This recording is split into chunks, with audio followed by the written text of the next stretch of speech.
Hello friends, जय माता की। Welcome back to creative Vanshika YouTube channel. कैसे हैं फ्रेंड्स आप लोग? तो उम्मीद करती हूँ अच्छे होंगे। और हैप्पी गणेश चतुर्थी ऑल्सो, क्योंकि अभी गणेश जी की लोग मूर्ति स्थापना वगैरह कर रहे हैं। हम लोगों के मंदिर वगैरह में भी रखा गया है, कुछ लोग अपने घर में भी स्थापित करते हैं। तो मतलब हम लोग तो नहीं करते हैं, लेकिन जो भी कोई लोग करते हैं तो फिर वो बुलाते हैं, उनके घर जाना भी पड़ता है। प्लस मंदिर वगैरह में है, उधर भी होता है।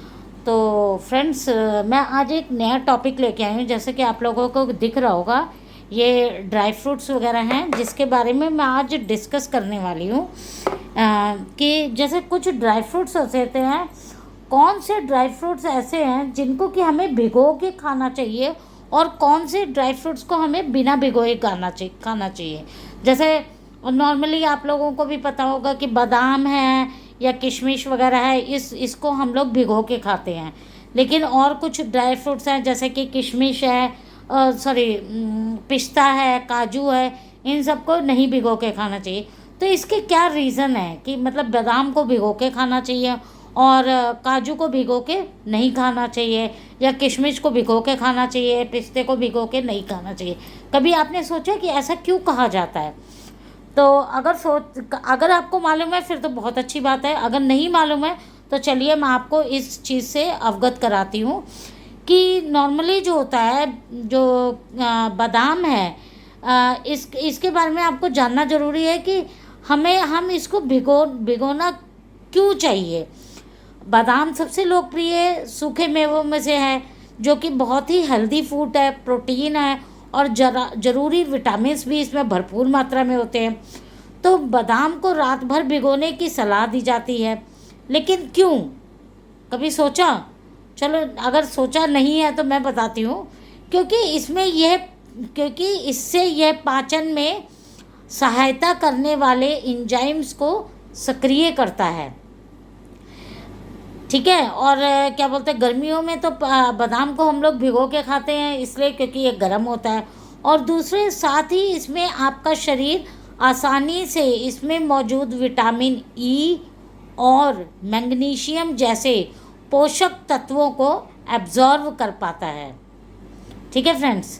तो जो भी भिगाने से क्या होता है कि जितने भी इसमें विटामिन ई है, जो प्रोटीन्स होती है, मैग्नीशियम होता है, वो सब चीज़ें हमारी बॉडी ईज़िली एब्जॉर्व कर पाता है। अगर हम खा भी रहे हैं और वो ईज़िली एब्जॉर्व नहीं हो रहा तो उसका कोई फ़ायदा नहीं है।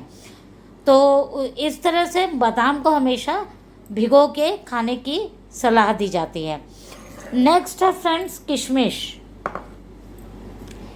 किशमिश जो है ये भी एक ड्राई फ्रूट है, सूखे मेवों में माना जाता है। इसको भी पानी में भिगोने की प्रक्रिया किशमिश को भी फिर से हाइड्रेट करती है, जिससे उन्हें पचाना आसान हो जाता है। भीगी हुई किशमिश में सूखी किशमिश की तुलना में लो ग्लाइसेमिक इंडेक्स होता है, जो कि शुगर के पेशेंट के लिए मदद करता है। मतलब उनका शुगर जो है उसको कंट्रोल रखने में मदद करता है। अगर आप जो जितने भी डायबिटिक पेशेंट है, अगर वो किशमिश को ऐसे खाएंगे तो उनका जो है वो शुगर जो है वो लेवल जो है वो बढ़ सकता है। लेकिन भीगने के कारण उसमें जो वो ग्लाइकेमिक इंडेक्स होता है वो कम हो जाता है, जिससे कि उनकी डायबिटीज़ को मतलब नियंत्रित करने में आसान होता है। अब नेक्स्ट है फ्रेंड्स, बादाम। बादाम जो है, बादाम अखरोट को भी भिगो के खाने की सलाह दी जाती है।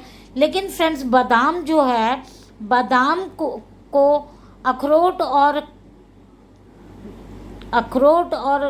बादाम और अखरोट को भिगो के सलाह दी जाती है। लेकिन काजू को खाने से पहले भिगोने की ज़रूरत नहीं है, क्योंकि ये थोड़े वैसे ही नरम होते हैं और कच्चा खाने पर भी पचाने में आसानी होती है।